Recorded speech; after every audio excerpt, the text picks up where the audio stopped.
जी हाँ दोस्तों, आज मैं आपसे बातचीत करूंगा स्क्वायर और स्क्वायर रूट। थोड़ा मैं मैथ का वीडियो इस बार बनाने जा रहा हूं, तो इसमें मैं स्क्वायर और स्क्वायर रूट के बारे में आपसे बातचीत करने वाला हूं या आपको इसमें बताने वाला हूं। तो स्क्वायर और स्क्वायर रूट का मतलब क्या होता है? स्क्वायर का मतलब होता है वर्ग और स्क्वायर रूट का मतलब होता है वर्गमूल। वर्ग और वर्गमूल कैसे निकाला जाता है इसके बारे में बताने वाला हूं इस वीडियो में। देखिए, जैसे मान लीजिए 100 का स्क्वायर रूट निकालना है, ये अंडर रूट लगा हुआ है, मतलब इसका हमें स्क्वायर रूट निकालना है। इसको अंडर रूट बोलते हैं, हिंदी में क्या बोलते हैं? करड़ी बोलते हैं। ये जो बना हुआ है सिंबल, ये क्या है? हिंदी में करनी बोलते हैं, इंग्लिश में क्या बोलते हैं? Square root. जब अगर किसी संख्या के ऊपर अगर ऐसा लगा है तो समझ जाना हमें उसे का वर्गमूल यानी कि स्क्वायर रूट निकालना है। और जब वैसे रहे, पावर के रूप में रहे, जैसे मान लो जैसे 3 पावर 2 है, तो समझ जाना क्या निकालना है? स्क्वायर निकालना है। स्क्वायर का मतलब वर्ग निकालना है। तो आइए देखते हैं। जैसे यहाँ लिखा है पहले में, पहला question, under root 100। Under root 100 का मतलब 100 का स्क्वायर रूट निकालना है। तो स्क्वायर रूट कैसे निकलेगा? देखिए, आपको अगर एलसीएम आता होगा, एलसीएम मतलब लसा आता होगा, तो आपको थोड़ा समझ में आएगा। देखिए, नहीं समझ में आएगा तो इस वीडियो में मैं समझाऊंगा, अब आपको समझ में आ जाएगा। देखिए, सबसे पहले हम क्या करेंगे? 2 से इसको कैंसिल करेंगे, 2 से काटेंगे तो कितना होगा? 2 पचे 10, बच रहा है क्या? 1 जीरो बच रहा है। 2 से अगर हम भाग करेंगे, यहाँ इसका मतलब है भाग हो रहा है, तो 2 का पहाड़ा कई बार पढ़ेंगे? 10 आएगा 5 बार। 2 पचे 10 और जीरो बच रहा है, इसको ऐसे उतार लेंगे। फिर 2 से फिर काटेंगे। 2 से क्यों काटा? क्योंकि ये नियम है, सबसे पहले 2 से ही काटा जाता है। तो 2 से पहले काटेंगे। अगर 2 से नहीं कटता है तब अगली संख्या का चुनाव करते हैं। 3 से नहीं कटेगा तो 4 से, 4 से नहीं कटेगा तो 5 से। तो ऐसे ही स्टेप चलता है। तो 2 पचे 10, जीरो बचा, फिर 2 से, 2 दूना 4, बचेगा 1, 5 में से 4 निकला, बचा 1, हो गया 10, 2 पचे 10। अब 2 से नहीं कटेगा, 2 से वही संख्या कटती है जो सम रहता है। तो 25 जो है क्या है? सम नहीं है, ये विषम है, तो 2 से नहीं कटेगा। अब 3 से भी नहीं कटेगा, क्योंकि 3 के भी पहाड़ा में 25 नहीं आता है। 4 से भी नहीं कटेगा, तो डायरेक्ट किससे कटेगा? 5 से कटेगा। तो 5 से काटिए, 5 पचे 25, और फिर 5 से कटेगा, 5 करना 5। ऐसे तब तक काटते जाना है जब तक कि 1 ना आ जाए। तो 1 आ गया, अब इसी पे रोक दो। अब इसी पे रोक देंगे तो अब हम ये जो 100 अंडर रूट में है, इसको अब हम क्या लिख सकते हैं? अंडर रूट में इसी को गुणा के रूप में लिख सकते हैं, जो यहाँ आया है। तो गुणा के रूप में लिखेंगे क्या होगा? 2 गुणे 2 गुणे 5 और गुणे 5 ना।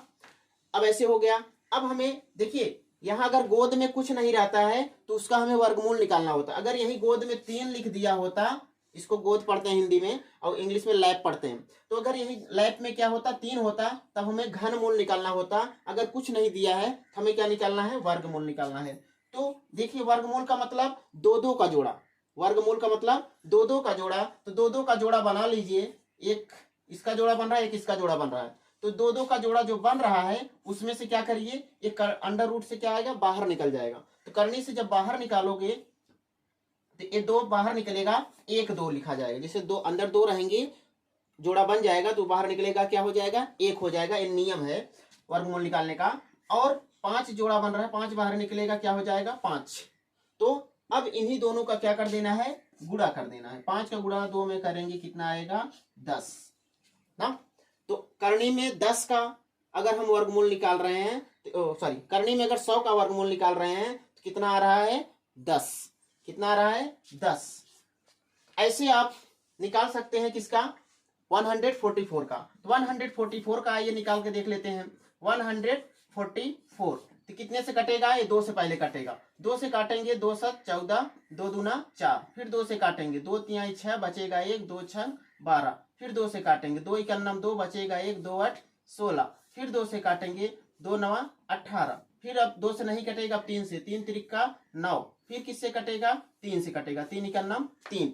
अब देखिए कितना है करनी में? 44। करनी में कितना है?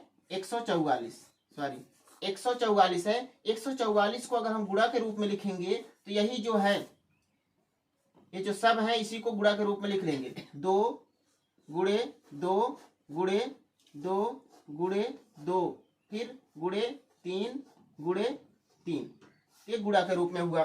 तो गुणा के रूप में जब हुआ, अब हम इसमें जोड़ा बना लेंगे। जोड़ा 2-2 का बनेगा, तो दो दो का जोड़ा बना लीजिए और इसको बाहर निकाल दीजिए। इसमें से 2 निकलेगा 1 हो जाएगा 2, और इसमें से 2 निकलेगा 1 2, और इसमें से 3 निकलेगा 1 3। अब यही क्या कर देना है, गुणा कर देना। 2 दूना 4, 4 तिहाई 12। ये क्या आ गया, 144 का वर्गमूल आ गया। स्क्वायर रूट इंग्लिश में क्या बोलेंगे, स्क्वायर रूट, और हिंदी में क्या बोलेंगे, वर्गमूल। ऐसे 100 का स्क्वायर रूट कितना आया, 10 ना। अब अगर हमें मान लो 10 का स्क्वायर निकालना हो, क्या निकालना हो, स्क्वायर निकालना हो, तो देखिए बहुत आसान है। 10 का स्क्वायर क्या होगा, जैसे 10 का स्क्वायर अगर ऐसा लगा के दिया है तो इसका मतलब हमें स्क्वायर निकालना है। तो जिसका पावर रहेगा 2 उसी देखो समझ लीजिए, ये जो नीचे वाली संख्या है 10 वो क्या है, बेस है, और ये जो ऊपर पावर लगा है उसे घात बोलते हैं। यानी कि पावर इंग्लिश बोलते हैं, हिंदी में क्या बोलते हैं, घात बोलते हैं। और नीचे जो 10 है वो आधार है। आधार और घात इंग्लिश में क्या बोलेंगे, बेस और पावर। तो 10 का स्क्वायर अगर निकालना होगा तो 10 का गुणा कई बार करना पड़ेगा, 2 बार। तो 10 का गुणा 10 में करेंगे कितना आ जाएगा, 100। ये आ गया क्या, 100 का 10 का स्क्वायर 100, और 100 का अगर हम वर्गमूल निकालेंगे कितना आ जाएगा, 10। एक दूसरे के विपरीत है थोड़ा। और ऐसे 144 का निकाल लीजिए, 144 का वर्गमूल निकालें कितना आया, 12। अगर हमें 12 का स्क्वायर निकालना होगा तब कैसे निकालेंगे, तो 12 का 2 बार गुणा। जिस संख्या का स्क्वायर निकालना है उसी का 2 बार गुणा कर दीजिए। तो 12 का स्क्वायर करना है तो 12 का गुणा 12 करेंगे तो 12 बार हमें कितना हो जाएगा, 144। तो 12 का वर्ग कितना आया, 144, और 144 का वर्गमूल निकालेंगे क्या आएगा, 12 आएगा। तो बहुत सिंपल है, वर्ग और वर्गमूल दोनों एक दूसरे से रिलेटेड हैं। तो वर्गमूल ऐसे निकाला जाता है और वर्ग ऐसे निकाला जाता है। जिस भी संख्या का, चाहे जो संख्या हो, नियम यही रहेगा, जिस भी संख्या का वर्ग निकालना होगा उसका 2 बार गुणा कर दीजिए, वर्ग हो गया। और वर्गमूल निकालना होगा तो उसको एलसीएम द्वारा यानी गुणनखंड करके जोड़ा बना के क्या करिए, बाहर निकाल दीजिए, और उसका क्या हो जाएगा, वो वर्गमूल आ जाएगा। जिसका जोड़ा नहीं बनेगा, मान लो किसी का जोड़ा नहीं बन रहा है, जिसका जोड़ा नहीं बन रहा है उसको अंडर रूट में ही रहने देना है, बाहर नहीं निकलना है। तो कैसा लगा यह वीडियो स्क्वायर और स्क्वायर रूट का, उम्मीद करते हैं कि आपको समझ में आया होगा। यदि समझ में आया होगा तो वीडियो को लाइक शेयर जरूर करिएगा और साथ ही कमेंट करके बताइएगा। तो इसी के साथ मैं समाप्त करता हूँ, धन्यवाद।